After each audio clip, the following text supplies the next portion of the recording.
सत्संग की आधी घड़ी तब के वर्ष 1000 तो भी बराबर है नहीं, कहे कबीर विचार। तो यहाँ आपसे प्रार्थना की जाती है, जब तक सत्संग चले आप सब चिंताएं और इधर उधर की गल्ला बातें छोड़ के ध्यान से सत्संग सुनो। तो अब ये सूक्ष्म वेद है, इसको समझना बड़ा कठिन है। इस दास पर दया करी उस परम पिता कबीर भगवान ने, इस दास की बुद्धि खोली इस मालिक के गूढ़ रहस्यों को समझने और आपको समझाने के लिए। न्योली न्योल, नेवले को कहते न्योल देसी भाषा में, अरवाणी भाषा। न्योल नाद सुभान गति, ये लड़े भुवंग हमेशे, जड़ी जान जगदीश है, व्यसनी व्यापै शेष। अब देखो एक पंक्ति है दाता के ज्ञान की, और इसमें कितना गूढ़ रहस्य छुपाया है कि जिस भगत के पास ये यथार्थ मंत्र सत भक्ति सतनाम जिसके पास उपलब्ध है, वो एक ऐसा सुरक्षित हो गया जैसे एक नेवला होता है। नेवला आप समझते हो, नेवला, उस नेवले की कितनी लंबाई होती है, ज्यादा से ज्यादा वो 8-9 इंच लंबा होता, समेत पूछड़ के दूम समेत, और चूहे से थोड़ा सा बड़ा होता है। और वो सर्प के साथ लड़ता है। सर्प लगभग 10-10 फुट 12-12 फुट लंबा हो जाता है और उससे कई गुना ताकतवर होता है। अब वो उससे कैसे लड़ता है? वो ऐसे स्थान पर उस सर्प को छेड़ता है जहां पर किसी झाड़ी में, बोझड़े में एक जड़ी होती है, नागदमन जड़ी नाम है उसका, नागदमन, और उसमें से महक निकलती है। वो नेवला क्या करता है, वहां उस जड़ी को सूंघ कर आता है, श्वास रोक लेता है और उधर से सर्प को छेड़ जाता है। सर्प उसके लिए ऐसे तैयार होता है, डंक फन उठा करके। अब नेवला उसके निकट आकर के वो जड़ी जो सूंघ करा था वो श्वास छोड़ देता है। उस जड़ी के सामने सर्प को चक्कर आने शुरू हो जाते हैं उसकी नाकों में जाते ही, और वो अपनी जान बचा के भागने की सोचता है।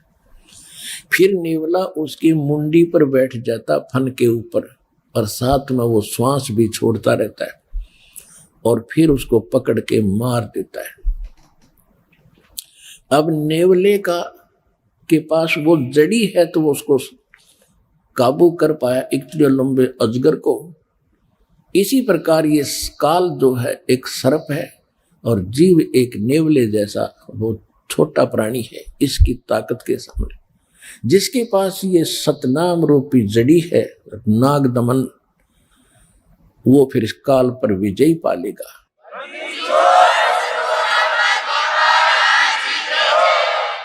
न्योल नाद सुभान गति, वो लड़े भुवंग हमेशे, जड़ी जान जगदीश है, व्यसना व्यापै शेष। कि सतनाम जो नाद है, सतनाम का जो मंत्र है, ये भगवान की शक्ति, जगदीश की शक्ति है। इसकी जिसके पास इसका ये जड़ी है, उसके ऊपर काल रूपी अजगर का कोई प्रभाव नहीं पड़ेगा। किस पे? हंस गवन करते नहीं, मान सरोवर छाड़े, और कव्वे उड़ उड़ जाते हैं, ये खाते मसाहाड़े। हंस दशा तो साधु है, ये सरोवर है सत्संग, मुक्ता हलबाणी चुगे फिर चढ़त नवेला रंग। दरस परस नहीं अंतरा, रोमी वस्त्र बीच, पारस लोहा एक डिग वही पलटे नहीं अभीच।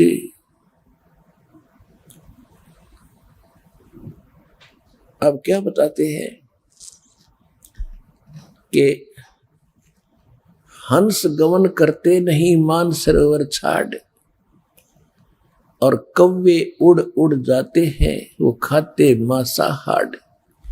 हंस किसे कहते हैं? हंस एक पक्षी है जो बुगले जैसा होता है।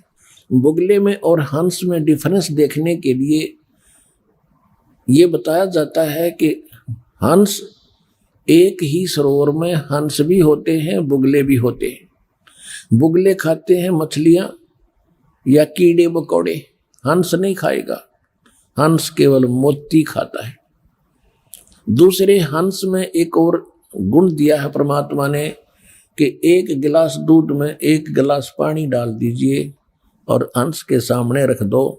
हंस में ऐसी ताकत शक्ति दी है कि वो दूध को पी लेगा, एक गिलास पानी उससे छोड़ देगा। वैसे दूध से पानी अलग होना बड़ा असंभव है और उसमें वो ताकत है। तो इसी प्रकार जो भक्त हैं, जिन्होंने दूध और पानी छान लिया, जिन्होंने कीड़े मकोड़े खाने छोड़ दिए, यानी बीड़ी शराब मांस तम्बाकू ये बकवाद थी ये त्याग दी, वो हंस जैसी वृत्ति के सूचे भगत बन गए। अब कहते हैं कि हंस गमन करते नहीं मान सरोवर छाड़, और कौवे उड़ उड़ जाते हैं जो खाते मांसाहार। यानी जो हंस है वो सत्संग को नहीं छोड़ सकते।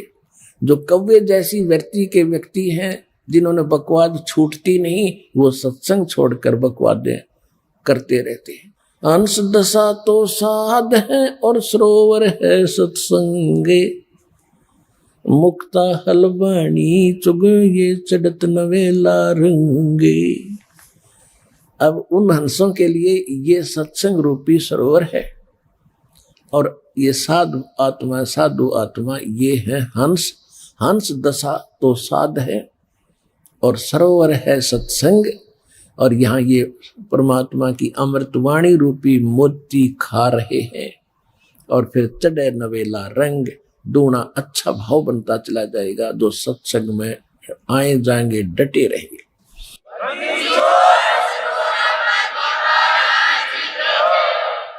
और हंस गमन करते नहीं, हंस गमन, हंस नहीं जाते मान सरोवर छाड़े, ये कौवे उड़ उड़ जाते हैं वो खाते मांसाहार। तो जो पुण्यात्मा परमात्मा के चरणों में आगे ज्ञान समझ लिया, फिर संसारिक कार्यों में उनकी रुचि नहीं रहेगी। कौन से कार्य? जो कुरीतियां हैं, विवाह शादी में बकवाद नाचना गाना, दहेज देकर अपनी फोकट में बनाना, फिर कर्जे में दबा रहना, ये इस तरह की बकवादें, शराब मांस तम्बाकू और इन राजनीति में धक्के खाना, ये हंस नहीं करेंगे, भक्त नहीं कर सकता। वो तो कव्य जैसे लोग हैं जिनको वृत्ति ही गलत है, वो ही सत्संग छोड़कर इन बकवादों में जाते हैं। अब फिर क्या बताते हैं? द्वार धनी के पड़ा रहे और धक्के धनी के खावे, 100 काल झकझोल ही पर द्वार छोड़ ना जावे। इस मार्ग में सफल होने का एक फार्मूला बताया है कि जब ज्ञान हो जाता है, परम संत की पहचान हो जाती है, कहते हैं द्वार धनी के पड़ा रहे और धक्के धनी के खावे। आवे और जावे भगवान के चरणों में, और चाहे कितने ही आपत्ति आप पर काल देवे, जैसे संसारिक, क्योंकि आपने नाम ले लिया, अब धीरे धीरे आपका सब संकट दूर होने लगेंगे। तो आप ऐसा महसूस करोगे कि जैसे कोई आपत्ति आ गई नाम लेने से। नहीं, आपत्ति तक टल रही है आपकी। अगर नाम ना ले रखा होता तो जान जानी थी। आपको कई भक्त मिलते हैं, कहते हैं जी नाम लेने के बाद मैं वहां से छोड़ कर आया हूँ, मेरे ऐसी कुछ तकलीफ होगी। भले आदमी, वहां से तो नरक था, सीधा काल था, वो तेरी जान जानी थी। यहाँ आने के बाद तो तेरी जान बच गई छोटे मोटे इस दुख थे। तो क्या कहते हैं कि द्वार धनी के पड़ा रहे और धक्के धनी के खावे, और 100 काल झकझोल ही, काल बीच में बेशक झटके दे पर द्वार छोड़ नहीं जावे। अब जैसे आप यहाँ आते हो, सतगुरु क्या होते हैं? एक सतगुरु की उपमा ये भी है कि सतगुरु एक धोबी है और जीव है एक कपड़ा जो संसार के कर्मों में घना मैला हो गया।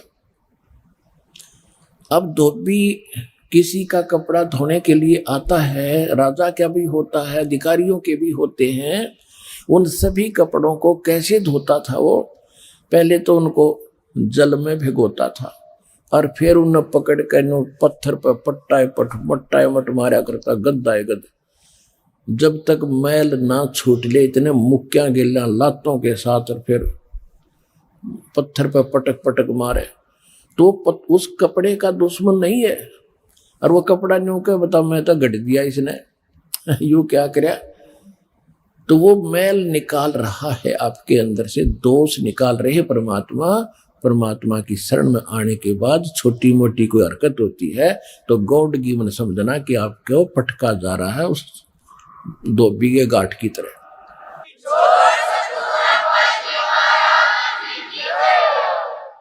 दर्श परस नहीं अंतरा ये रूमी वस्त्र बीचे, पारस लोहा एक डिग ये पलटे नहीं अभीचे। अब देखो फिर एक और बात बताई है, कितना गहरा ज्ञान है पुण्यात्माओं।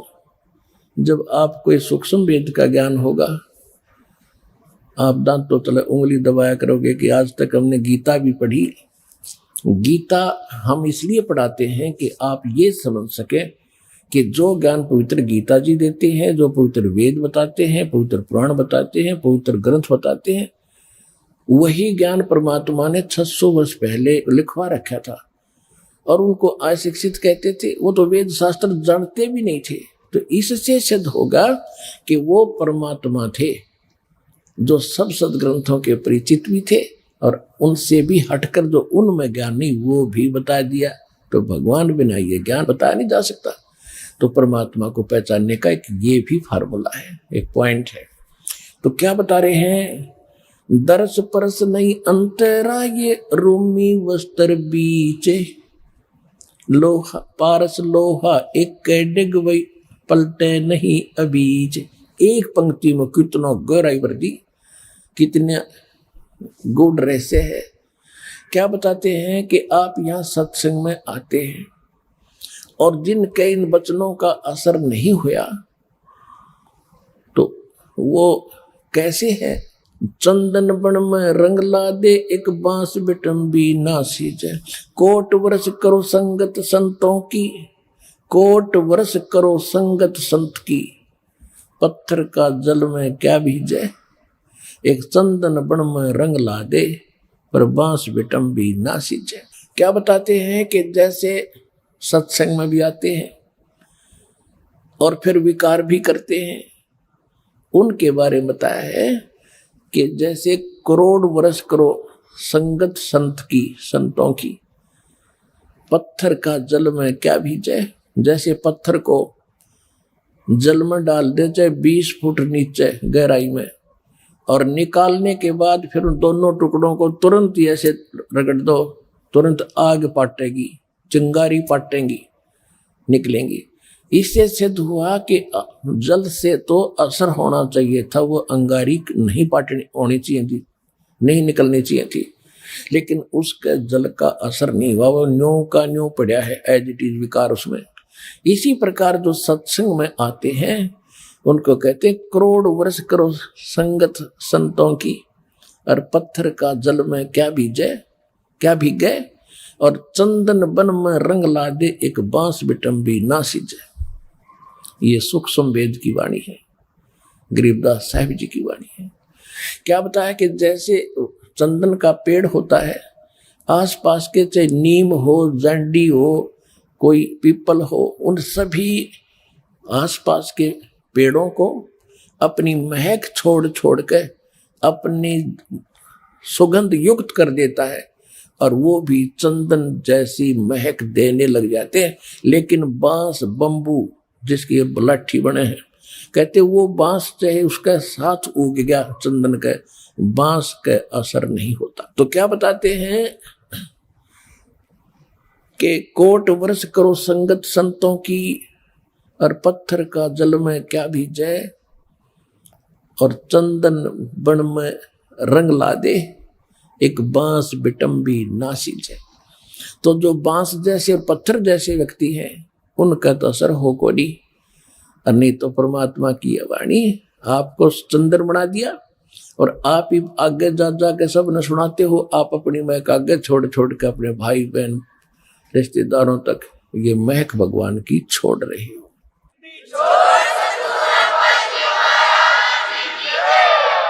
अब क्या बताते हैं कि यहां आते भी हैं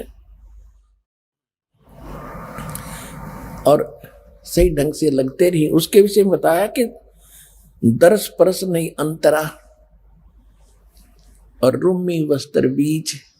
जैसे एक पत्थर होता था जिसको पारस पत्थर बोलते हैं, और उस पारस पत्थर में पत्थर जैसा ही होता है, उसकी पहचान नहीं हो सकती। उसकी पहचान यही है कि जिस समय वो लोहे से टच होता है तो पूरे उस लोहे के उस गट्ठे को, जैसे ये गाडर का बढ़ा दिया किसी कोने में, गाडर होते हैं ना, गाडर आपने देखे कड़ियों की तरह लोहे के गाडर होते हैं लंबे लंबे, एक गाडर का कहीं भी बढ़ा दिया, टच कर दिया तो पूरे गाडर को सोना बना देता वो। अब क्या कहते हैं कि उस पारस पत्थर और लोहे के बीच में कतीनों साथ साथ रखे हों और उनके बीच में इतना अंतर हो जैसे पहले एक रोम से बनकर कपड़ा आता था बहुत पतला। अब क्या कहते हैं कि यदि पत्थर को, उस पारस को और लोहे को बिल्कुल निकट रखा हुआ है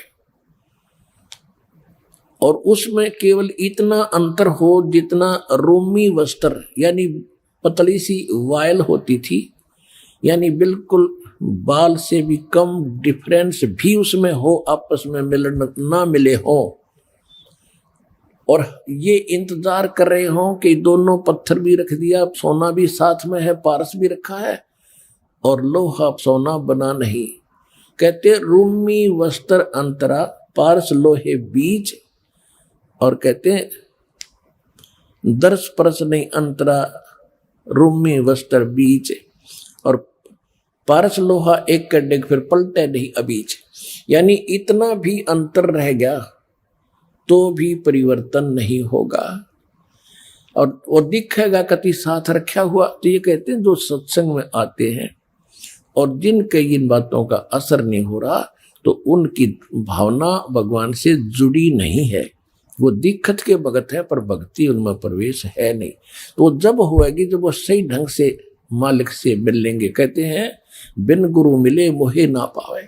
गुरु के प्रति जब आपका ऐसा भाव बनेगा और तब परमात्मा में कि आपके अंदर वो भक्ति और ये ज्ञान संचरित होता है। तो यहाँ बताते हैं कि यहाँ जैसे सत्संग में भी आते हैं और विकार नहीं छोड़ रहे हैं, उनके विषय में कहा है कि कोट वर्ष करे संगत संतों की, पत्थर का जल में के बीच है, एक चंदन बन में रंग ला दे पर बांस बिटम्बी ना सींचे। ये दास चंदन है और आप परमात्मा के पेड़ हो, वो पौधे हो जिनका असर हो गया, और बांस रूपी जो व्यक्ति हैं उनका असर नहीं होता, वो तो काल के जाल में रहेंगे, मरण दे। अब क्या बताते हैं परमात्मा की शक्ति बताते हैं कबीर परमात्मा की कि 9 लख नानक नाद में ये 10 लख को रख तीर, लाख दत्त संगी सदा वो चरणों चर्च कबीर। 9 लख नानक नाद में ये 10 लख गोरख पास, अनंत संत पद में मिले ये कोट तेरे रविदास। रामानंद से लक्ष गुरु ये तारे सिसके भाव, चेलों की गिनती नहीं जो पद में रहे समाये। अब क्या बताते हैं कि कबीर परमात्मा वो समर्थ परमात्मा है, परम अक्षर ब्रह्म है, और परम अक्षर ब्रह्म की जानकारी सतगुरु ही देते हैं। वो कितने समर्थ हैं कि 9 लख नानक नाद में आदरणीय नानक साहेब जैसे महापुरुष, अच्छी आत्माएं, उनके नाद माने वचन के बच्चे हो लिए बहुत गणे दीक्षित हुए। वो भी पार करे 9 लख नानक नाद में और 10 लख गोरख तीर और लाख दत्त संगी सदा चरणों चर्च कबीर। गोरखनाथ जी को बहुत बड़ा सिद्ध माना जाता था। गोरखनाथ जी को सिद्धों में सबसे ताकतवर सिद्धि वाला माना जाता रहा है। उन्होंने यहां तक चमत्कार कर दिए थे कि एक बार उनके बचंद्र नाम के गुरुजी काल प्रेरणा से एक सिंगल द्वीप के राजा की मृत्यु के उपरांत उस राजा के शरीर में प्रवेश करके वहां उसकी रानी को भोगने लगा। उससे 2 पुत्र हो गए। उसके बाद किसी ने गोरखनाथ को व्यंग कर दिया, किसी दूसरे नाथ ने, कि यदि तू ताकतवर है, ऐसी सिद्धि वाला है तो अपने गुरु ने बचा ले। वो बकवाद करने लग रहा है वहां सिंगल द्वीप के अंदर। तो गोरखनाथ जी वहां गए अपने गुरु जी को वहां से। उससे पहले क्या किया कि किसी ने बता दिया उस रानी को कि ये कोई सिद्ध आत्मा राजा के शरीर के अंदर है और उस राजा की आत्मा जा चुकी है और ये कभी भी छोड़कर जा सकता है इस शरीर को। इसका शरीर मिलेगा कहीं पर किसी गुफा में, ये छोड़ कर आया है। तो रानी ने नौकरों को आदेश दे दिया, क्योंकि उसने तो राजा चाहिए था, शरीर चाहिए था, चाहे उसमें कोई आत्मा हो। रानी ने ऐसा आदेश दे दिया कि कोई भी किसी संत का कोई शरीर मिला उसको फूंक दो। सभी ने घूम फिर कर, नौकरों ने गुफा में एक शरीर पाया, उसको जला दिया, वहीं पर राख कर दिया। रानी निश्चिंत होगी। फिर गोरखनाथ गए। गोरखनाथ जी पहुंच गए वहां पर। गोरखनाथ क्योंकि वहां जाने नहीं दिया गोरखनाथ जी को, तो उसको मना कर दिया था रानी ने। मुनादी चारों तरफ पहरे छोड़ दिए थे सीमा के ऊपर, कोई संत नहीं आ जा, क्योंकि साधु संतों ने यह भी बता दिया था कि एक गोरखनाथ नाम का इन मच्छंद्र जी का शिष्य है, वो आकर इनको निकलवा सकता है यहाँ से। तो रानी ने चारों तरफ सीमा पर भी ये पहरे बैठा दिए थे कि कोई साधु संत मेरी इस नगरी में प्रवेश ना हो जा। चारों तरफ कति बाढ़ लगा दी थी, एक गेट थाने का वहां पर पहरे छोड़ दिए थे। एक बार मच्छंद्र जी से उस रानी को पुत्र हुआ। फिर पुत्र का जन्मदिन हुआ किसी दिन। उसमें गाने बजाने के लिए बाहर से मंडली जानी थी और गोरखनाथ ने पहुंचना था। गोरखनाथ को जाने नहीं दे रहे थे। गोरखनाथ जी ने एक ढोलकी बजाने वाले का दस्त लगा दिया सिद्धि थे। वो बाहर से जो मंडली आई थी बाजे बूजे बजाने वाली, और इतने दस्त लगा दिए कि वो चल नहीं सके। तो वो चिंतित हुई मंडली के राजा के यहाँ जाना था, हमारी तो सजा भी होगी, पैसे भी ना मिल रहे। तब गोरखनाथ जी ने कहा भी क्या बात है, क्यों चिंतित हो? कि ऐसे ऐसे हमारे एक साथी के दस्त लग गए, राजा के यहाँ जाना है और एक ढोलकिया बिना बात बने नहीं ना। गोरखनाथ बोले मैं बजा दूंगा तो ढोलकी तुम्हारी। बोला ठीक है। तूने बजवा के देखी, सुर में सुर मिला दिया, अगवा बढ़िया काम चल गया। अब वहां आगे मच्छंद्र नाथ बैठा राजा के शरीर में, अफलातून पाक्या सिंहासन पर, रानी बैठी बराबर में, दोनों 2 बच्चे हो गए थे, दोनों बच्चे गोदी में। अब वहां वो गा बजा रहे थे तो गोरखनाथ कह रहा था डुम डुम डुम, जाग मच्छंद्र जाग, तेरे फूट गए भाग, तो यहां से निकल, जाग मच्छंद्र जाग, तेरे फूट गए भाग। अब मच्छंद्र राजा के शरीर में बैठा, फटफड़ी ली। तब रानी से कहा कि इस ढोलकी वाले को रख ले या नौकर। ढोलकी वाला नौकर रख लिया। फिर उसको समझाया कि आप क्या उद्देश्य लेकर तो शिक्षा दिया करते थे, कहाँ फंस गए बीमारी में, चलो। तो कहने लगा मैं चलूं तो मेरा तो शरीर फूंक दिया, अब जाऊं कैसे? कि तो आप निकलो यहाँ से। वो शरीर छोड़कर निकल गए। वहां पर राख थी, उस राख के अंदर ये अस्थि बची हुई थी, अस्थि जिनको ये मरने के उपरांत की डाल कागरा गंगा वंगा में छोटी मोटी बच रही थी, उनको इकट्ठी करके अपनी शक्ति से गोरखनाथ ने मच्छंदर जी का शरीर बना दिया पूरा उसी एज का, और उसको प्रवेश कर दिया। अब फिर क्या था, अब देखो पुण्यात्माओं, ये है खेल। हम यहाँ फंसे रहे, हम यहाँ अड़गी बुद्धि कि इतना महापुरुष, और देखो मुर्दे को भी जीवित कर दिया, शरीर भी नहीं था फिर भी शरीर बना दिया।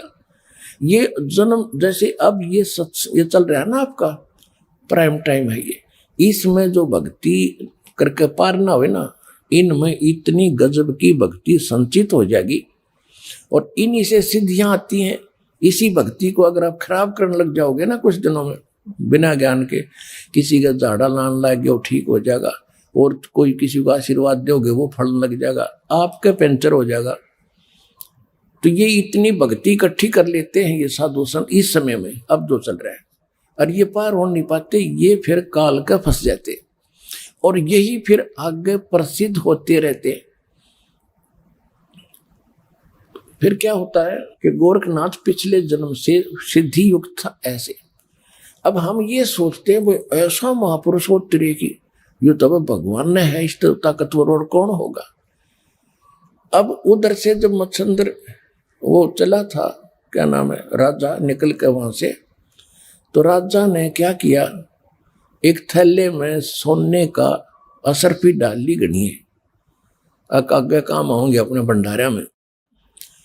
अब जब वो मच्छंदर का शरीर बना दिया, राजा का शरीर वहां छोड़ दिया, फिर वो झोला ठा के चला मच्छंदर, क्योंकि आत्मा तो वही थी जो सारी क्रिया कर, और उस थैले में के थी वो सोने की असरफी।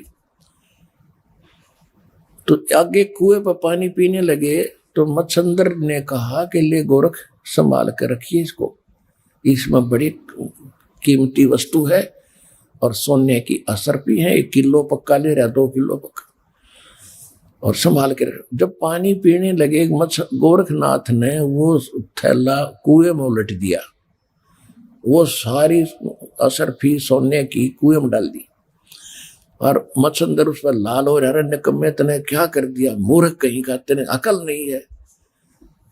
गोरखनाथ बोले गुरुदेव आप तो कति राज ऋषि बन गए, ब्रह्म ऋषि नहीं रहे। वहीं पर एक पहाड़ी थी छोटी सी, अपने मंत्र से उस पहाड़ी को सोना बना दिया गोरखनाथ ने। अब मच्छंदर को कहा कि ले गुरुदेव इन ठाले जितने डले चाहिए तेरे को। अपने आत्मा दास आपको कहाँ लाना चाहता है। यहाँ एक पंक्ति है कि 9 लख नानक नाद में और 10 लख गोरख तीरे, लाख दत्त संगी सदा वो चरणों चर्च कबीरे। कि हमारे कबीर साहब कितने शक्तिशाली हैं, उनमें कितनी ताकत है। ये गोरख जैसे तो उनके चरणों में पड़े रहते हैं, पास से भी नहीं उनके। जिसकी शरण में आप हो दास वहां लाना चाहता है। अब क्या होता है, ऐसा सद्पुरुष और जिसने ऐसी करामात कर दी, लेकिन वो पिछले जन्म के पुण्य संग्रहित थे इस समय के। आपको बहुत बार सुना है, गरीबदास जी की वाणी में है कि शब्द महल में सिद्ध 24 हंस बिछोड़े विश्व बीसा। हमारे इस मंत्रों में यहाँ की तो अष्ट सिद्धि प्रसिद्ध है। हमारे ये इस मंत्र से, साधना से 24 सिद्धियां आ जाएंगी आप में, पर इनको प्रयोग ना करना। इन सिद्धियों की ताकत, सिद्धि बिना भी बात नहीं बने, सिद्धि से ही तो हमारी भक्ति रूपी जहाज चलेगा। यानी हम यहाँ से उस सिद्धियों से उड़कर चलेंगे, और हमने वो प्रयोग कर ली तो हमारी टायर की हवा निकलेगी, फिर हम कैसे उड़ेंगे, कैसे चलेंगे आगे। तो ये गलती से पार हुए नहीं, ये फिर ठहगे काल के, और पहले उसमें ब्रह्मलोक में रखा, वहां होटल में, वहां इनसे सारी पूंजी खत्म करा के फिर पृथ्वी पटक दिया। इनके पास फिर सिद्धि रह जाती है, भक्ति धन वहां खत्म करवा दिया। भाई जो गुरु बचन पे डट गे रकट गे फंद 84 के, कट गे फंद 84 के, रकट गे फंद 84 के। भाई जो गुरु बचन पे डट गे रकट गे फंद 84 के। वस्तु मिली ठोर की ठोर, मिट गई मन पापी की दौड़।